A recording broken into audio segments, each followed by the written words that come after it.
Warahmatullahi wabarakatuh. Anak-anak, kita kembali belajar kimia, melanjutkan tentang materi elektrolisis. Nah, kita akan belajar tentang hukum Faraday 1 dan hukum Faraday 2. Tapi sebelumnya, coba Ibu mengingatkan kembali tentang proses elektrolisis. Misalkan elektrolisis CuSO4. CuSO4 itu akan mengion menjadi Cu2+ dan SO4 2-. Pada katoda terjadi reaksi reduksi. Yang direduksi itu ion apa? Yang direduksi ion positif, sehingga Cu2+ ini akan mengendap di katoda. Ini akan mengendap di katoda.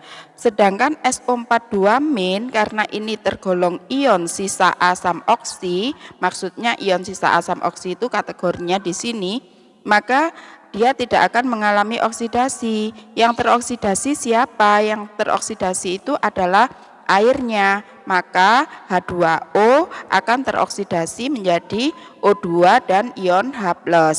Sehingga di anoda itu terjadi reaksi oksidasi, airnya teroksidasi menjadi O2 dan ion H+. Nah, sekarang kita ke elektrolisis, belajar tentang hukum Faraday. Yang pertama yaitu hukum Faraday 1.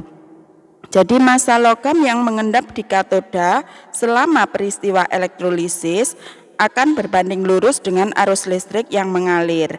Yang dirumuskan W sama dengan EIT per 96500.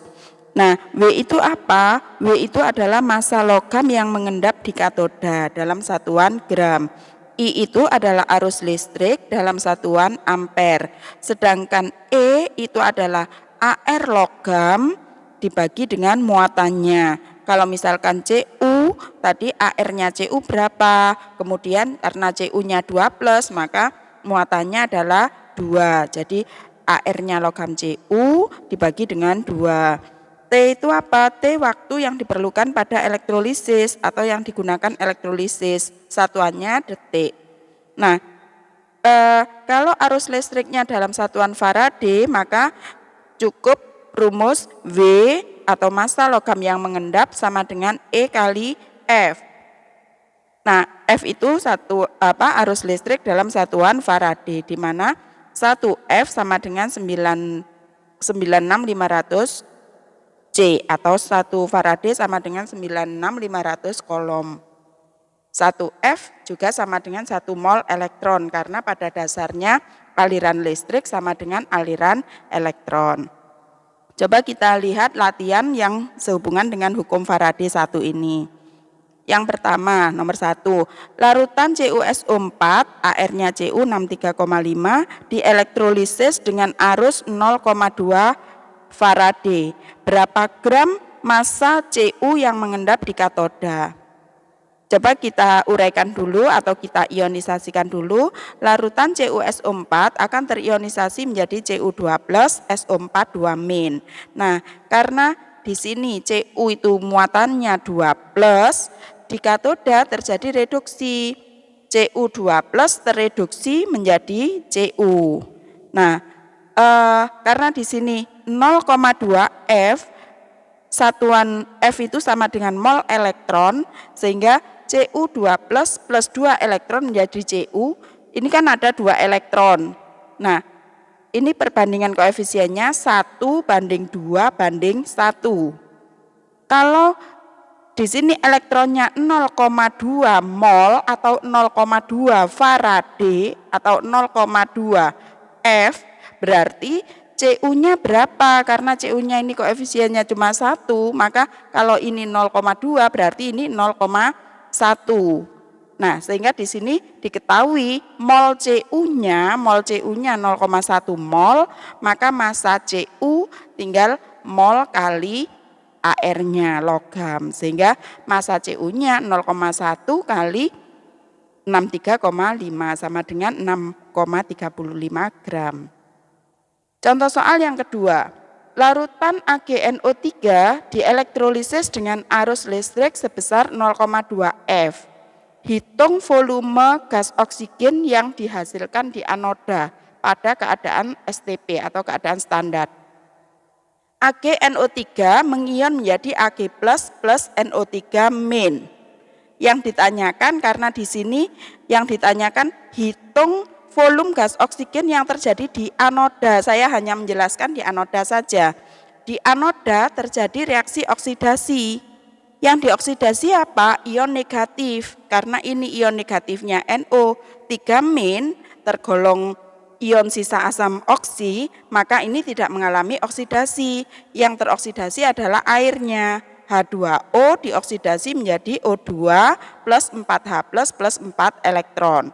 Kalau saya tuliskan koefisiennya, ini 2 banding 1 banding 4 banding 4. Nah, kalau di sini Faraday-nya 0,2 F atau mol elektronnya, bukan 0,2 maaf, karena di sini menggunakan arus listrik 2 Faraday atau Faraday itu sama dengan mol elektron, maka di sini mol elektronnya ini 2, ini 2. Kalau ini 2, maka O2-nya berapa? O2-nya adalah karena ini koefisiennya 1, berarti seperempatnya. Berarti seperempatnya dari 2, maka 0,05. Atau dibandingkan gini, kalau 4 sama dengan 2, berarti kalau 1 berapa? 0,5. Maka mol O2-nya 0,5 mol. Maka volume O2 pada keadaan standar adalah mol kali 22,4. Maka hasilnya 11,2 ya, ini 11,2 liter. 11,2 liter. Kemudian contoh yang ketiga, larutan ZnSO4 dielektrolisis dengan arus listrik 10 ampere.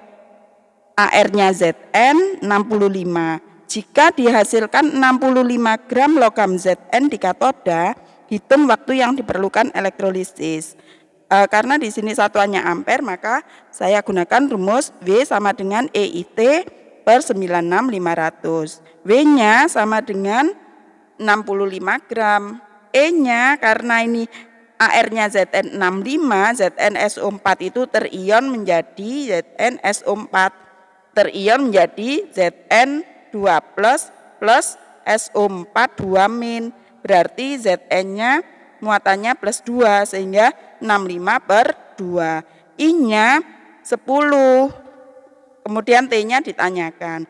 Ini saya coret saja 10 dengan 0, 65 dengan 65, sehingga di sini 1/2 T atau setengah T atau 0,5 T sama dengan 9650. Maka T-nya sama dengan 19.300 detik. Kemudian saya jelaskan mengenai hukum Faraday 2. Jika ada sel dielektrolisis dengan arus listrik yang sama secara bersamaan, maka massa logam yang mengendap di katoda berbanding lurus dengan massa ekivalennya. Jadi ada 2 larutan atau 3 larutan atau 4 larutan dielektrolisis secara bersama. Maka logam yang mengendap di katoda sebanding dengan W1 banding W2 sama dengan E1 banding E2. Atau kalau 3 larutan berarti W1 banding W2 banding W3 sama dengan E1 banding E2 banding E3. Tapi biasanya di soal-soal itu hanya 2 larutan yang dielektrolisis, sehingga bisa saya sederhanakan W1 per W2 sama dengan E1 per E2. Saya contohkan di sini, arus listrik yang sama dialirkan dalam larutan CuSO4 dan AgNO3 secara bersama. Ini dia. Jadi larutan CuSO4 dan AgNO3-nya dielektrolisis bersama dengan arus listrik yang sama. Jika massa tembaga yang mengendap di katoda sebesar 31,75 gram, hitung massa perak yang mengendap. Hitung massa logam perak yang mengendap. Di sini ArCu 63,5, AR-nya Ag 108. CuSO4 mengion menjadi Cu2 plus SO4 2-. AgNO3 terion menjadi Ag plus NO3-. Maka W-nya Cu dibanding WAg sama dengan ECu per EAG. WCU-nya 31,75 gram ini, WAG-nya ditanyakan massa peraknya, ECU-nya adalah AR-nya CU ini 63,5 per 2, 2 ini muatannya dibagi dengan 108 per 1, 1 ini muatannya AG. Sehingga di sini saya coret 1, ini juga 1, maka WAG-nya adalah 108. Demikian anak-anak mengenai hukum Faraday 1 dan hukum Faraday 2. Anak-anak bisa latihan soal dari buku BKS. Untuk tugas kali ini yaitu membuat rangkuman tentang hukum Faraday 1 dan hukum Faraday 2 di buku catatan dan mengerjakan latihannya dari buku BKS. Terima kasih.